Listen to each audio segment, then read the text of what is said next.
Hi, this is Corey with the Mentored Engineer telling you to slow down.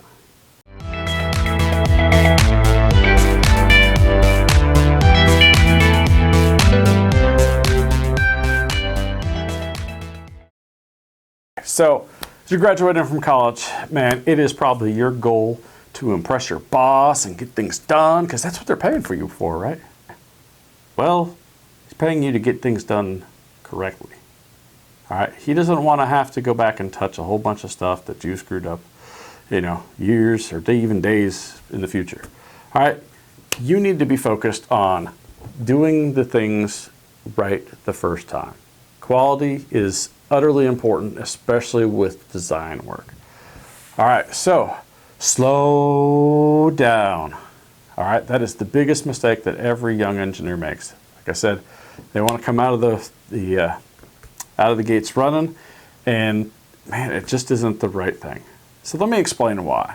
So if we look in vague general terms, if we look through the design process and how much it costs to correct a mistake, we find that it goes up a significant digit every stage in the process. All right, so in a concept phase, where we're drawing on napkins at this point from, the bar, if I correct a problem there, it's $1, maybe even free if they're paying for the beers.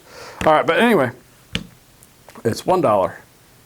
If we find it later in the design phase, it's $10 to correct that because we probably have drawings and stuff that have already been created, so we got to recreate those drawings. If we find it in the prototype, we now have physical parts that we need to change. We may even have people that are assembling the prototype that now have nothing to do and are just standing around. It's a $100 change at that point. All right, at production, we've now got a whole bunch of parts. We may even have tooling. And now we probably have inventory sitting on a shelf that hasn't been shipped to a customer.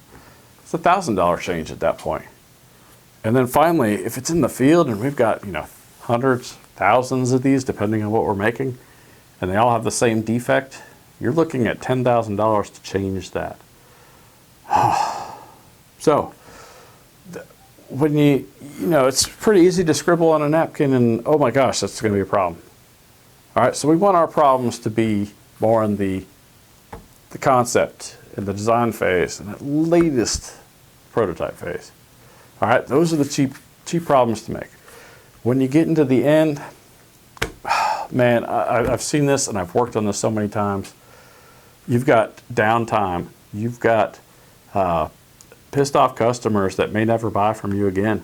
You also have the committee that you'll be in with 10 other people, all higher up than you, who wonder, in the first place, why are we having this? Why didn't we find it earlier? And then you also have the problem of we got 10 people trying to come up with a solution for this that requires us to, just replace a few parts or a software change. But then you got to go out to the field and actually repair the unit on, hundreds or thousands of different pieces of equipment. That gets really expensive. And if you had found it any one of the stages earlier, it costs a heck of a lot less money to fix. So by slowing down, you're going to create less work for yourself and for others. It's kind of backwards in thinking. If I'm taking longer, how's it going to save time? Well, I kind of already illustrated that with, if I can change it on a cocktail napkin, well, it's me and maybe one other person. But if I wait, it's now, 10 other people making a decision plus staff going out into the field and making that change. So you made work for other people, inadvertently, of course, but you just don't want to do that. Just think through the problem. Don't be, the guy playing whack-a-mole at the fair where, you're trying to hit these things, you're trying to hit out your to-do list as fast as you can. Think about each one. Create good judgment processes in your habit.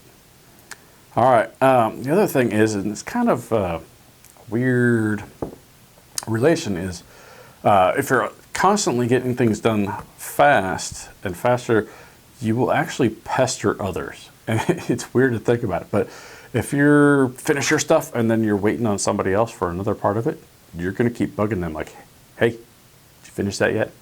Come on, Mark, get that to me. I need it. I need it to do my job.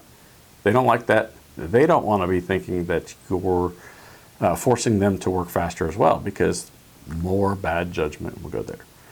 Okay. And then the last thing is, man, if you have the ability to think things through, you will have a lot less stress about the decisions you do make. You won't be worried about, did I consider all the angles?